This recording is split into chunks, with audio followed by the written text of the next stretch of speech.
Assalamualaikum warahmatullahi wabarakatuh. Alhamdulillahirobbilalamin. Wabihi nasta'in wa ala alihi wassalatu wassalamu ala asyrofil mursalin sayyidina wa maulana Muhammadin wa ala sayyidina Muhammad. Pada yang terhormat, adik-adik dan bunda, sahabat masuk pondok pesantren sudah kenal bunda dan kepada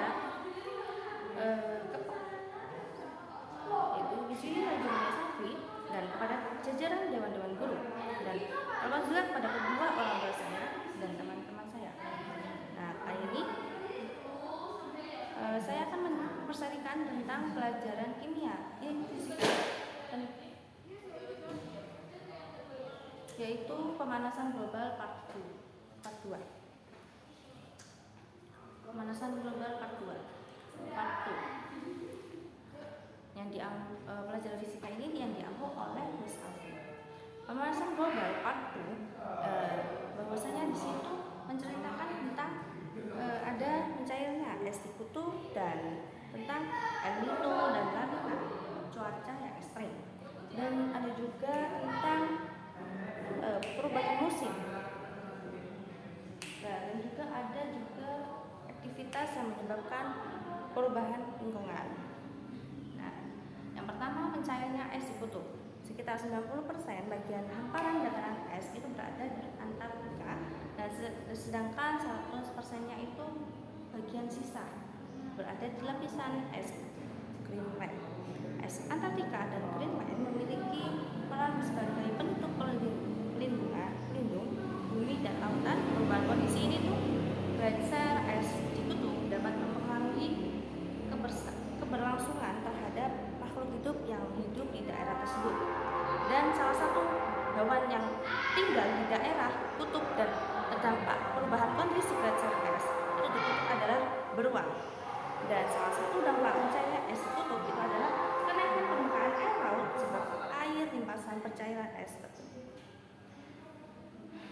dan akan bermuara di laut dan meningkatkan ketinggian permukaan air laut.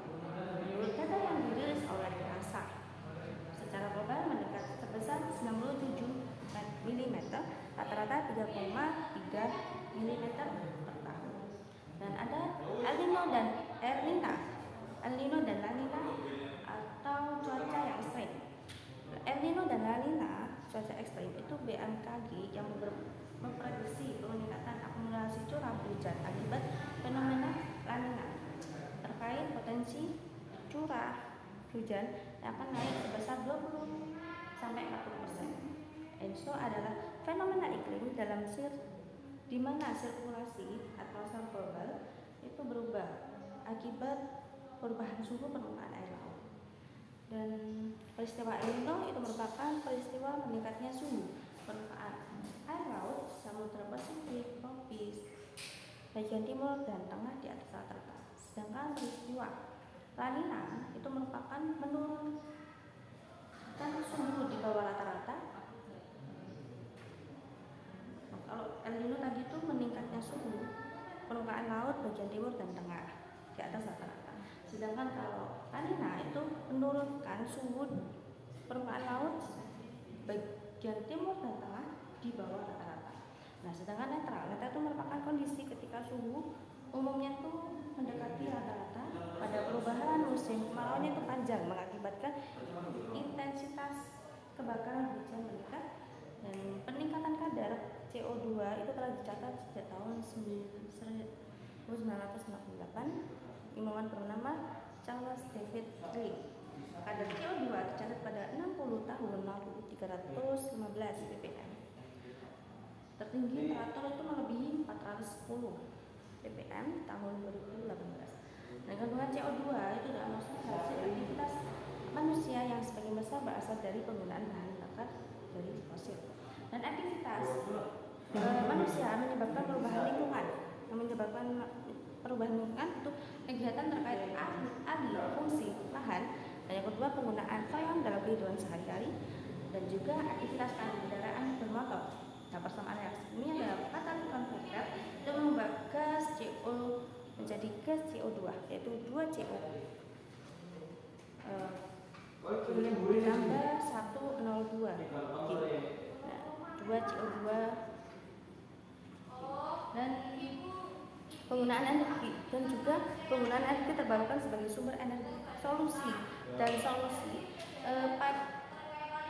mengatasi solusi yang mengatasi pemanasan global, yaitu penggunaan energi terbarukan sebagai sumber energi yang ramah lingkungan. Dan selanjutnya ada tahap pengembangan atau riset, yaitu teknologi kendaraan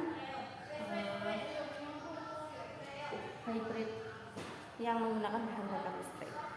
Nah, yang terakhir, gaya hidup yang berkelanjutan, yaitu bersepeda atau jalan kaki jika berpergian dalam jarak dekat, memilih untuk membeli alat-alat elektronik yang hemat daya, meluangkan waktu untuk berkebun di rumah, dan menggunakan transportasi umum jika berpergian jarak jauh. Oke, saya cukup presentasi kali ini. Mohon maaf bila kurang lebihnya. Wassalamualaikum warahmatullahi wabarakatuh.